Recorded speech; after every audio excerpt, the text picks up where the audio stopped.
Shema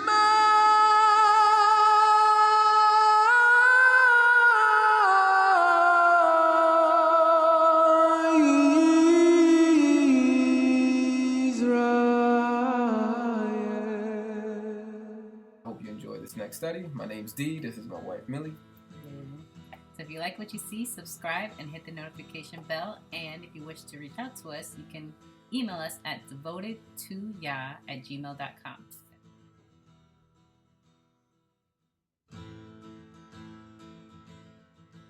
Okay, now I want to touch on this part here. Let's go back to the original verse. this caught my attention, where it says,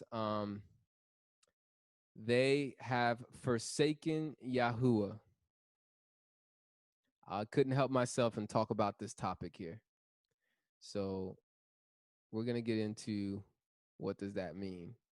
Abandoning God. This little series we're about to go, these scriptures we're about to go over, dismantles the once saved, always saved doctrine that is preached by multiple people, both Christians and Messianics. There's a group of people out there that believe that there's nothing you can do to be saved, and there's nothing you can do once you are saved to not be saved anymore. So in other words, God overrides your free will to choose, and you're a robot when it comes to salvation. You have no choice, and it's a weird doctrine. It started.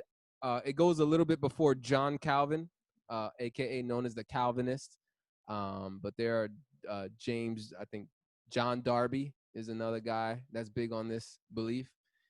But anyway, this is not true. Is there times where Yahuwah can override man's free will? Yes.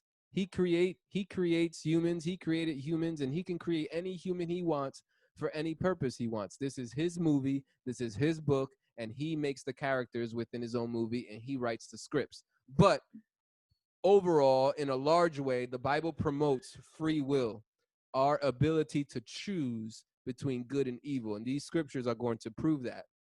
There's no such thing as once saved, always saved. So here we go. So in other words, people think that once you're saved, you can never be unsaved. You can never fall away from the faith.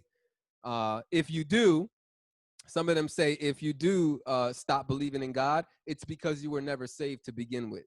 So, and I'm going to show you why that's not accurate. So let's start with this. So faith being shipwrecked, backsliding, falling away, erased out of the book. These are all key words that you need to look for that dismantles this belief of once saved, always saved. These are all key words. So when somebody's faith has gone shipwrecked, when you hear the word shipwrecked, what comes to mind? Somebody tell me, shipwrecked. What comes to mind? Raise your hand or just jump right in. Crashing. You beat Carlos to the punch. You lucky you know how to hit those buttons. Carlos is just starting to learn these buttons. Lucky you, Ezzy. Yes. Yep, but that is one of them. So you think of a boat, you think of a ship, you think of sinking. And so if the scriptures use the words faith being shipwrecked, that's obviously showing that you can lose your salvation. You're abandoned when you shipwrecked. Yep. Backsliding. So sliding backwards. There's no such thing as backsliding if you weren't going forward to begin with. You know? So you're going in a different direction. Go ahead, Carlos. What about not built right? Not built right. Yeah. And that would be Or a not built point. fully. Yeah, that would be something that and there is truth to that. Okay, there is a truth to the fact that sometimes people weren't saved to begin with. That is true. There are false converts. That is a true statement. But that's not the only statement. You know what I mean? And that's what these people I'm speaking against right now. They think that, you know, if you are faithless or you're disobedient, it's because you were never saved to begin with, ever. You know, and I'm trying to show that that's not true. But there are cases where some people, for whatever reason. Maybe they start going to church or start assembling because they're looking for a girlfriend, boyfriend, or a husband or a wife. And the only reason why they acting religious is because they want that special lady right over there.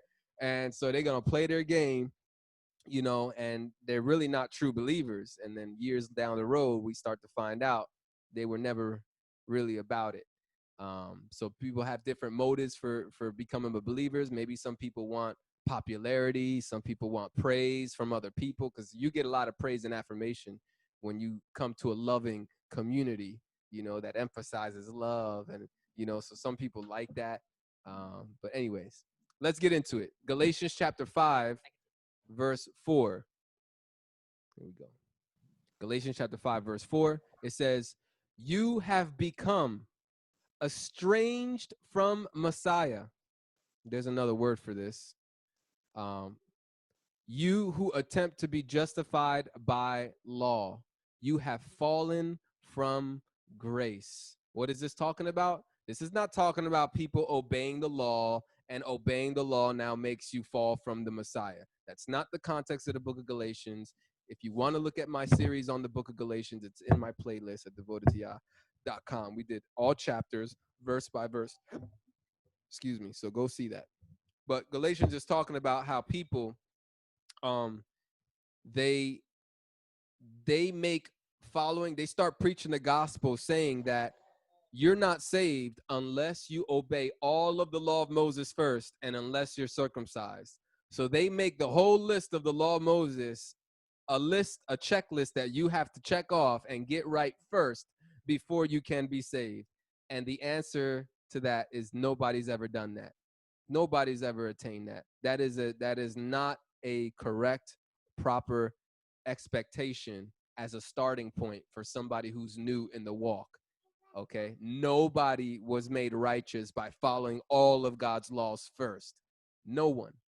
Abraham, way back, Abraham was righteous based on him believing God's promise. God gave him a promise. He said, I'm going to do something with you and your children.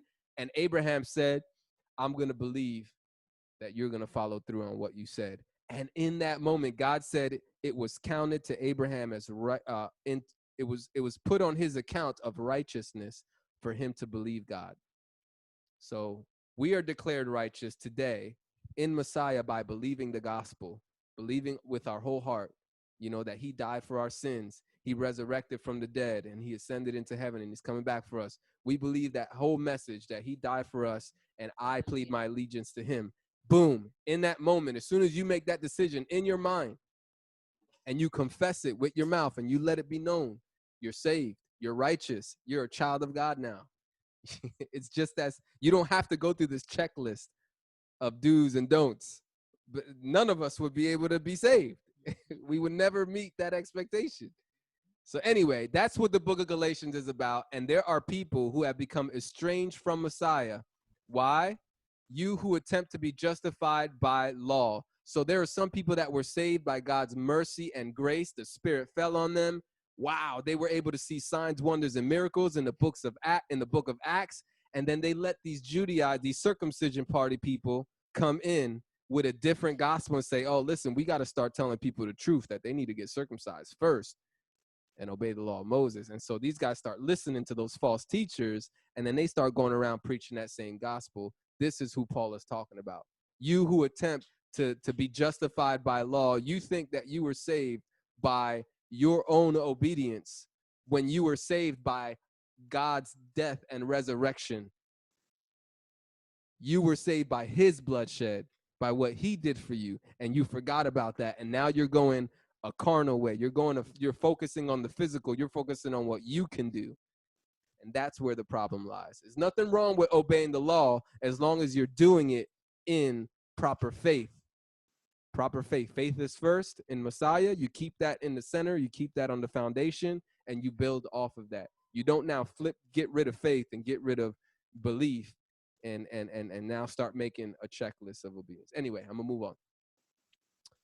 The point here is that you who attempt to be justified by law have fallen from grace. You can't fall from grace if you weren't hanging on to it to begin with. So this is saying that people were saved and now have fallen from salvation. Okay. Point number 2, Hebrews chapter 3, verse 12. It says, beware, brethren, lest there be in any of you an evil heart of unbelief in departing from the living God. You can't depart from something you weren't part of. It's not called departing if you were not part of it, right? You're already departed. You're already separated. So if you tell somebody you've departed from something, that means that they were a part of that thing. Okay? And this is consistent with Isaiah talking about Israel. This is exactly what it's talking about. They have forsaken Yahuwah. You see, this concept existed in the Old Testament. It's consistent all throughout the Bible. There's a principle here. God is merciful and gracious and saves us. He does the saving. He makes us righteous. If we can simply just believe him and believe in his standard and plead our allegiance to him in our heart with all of our heart, soul, mind, and strength, if we love him with our whole heart, soul, mind, and strength, we are saved.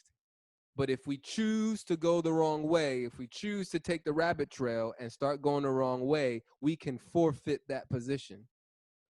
And that's what Israel did here. And that's why they're getting rebuked by Isaiah, because they have forsaken Yahuwah. They were doing good. They're following the law.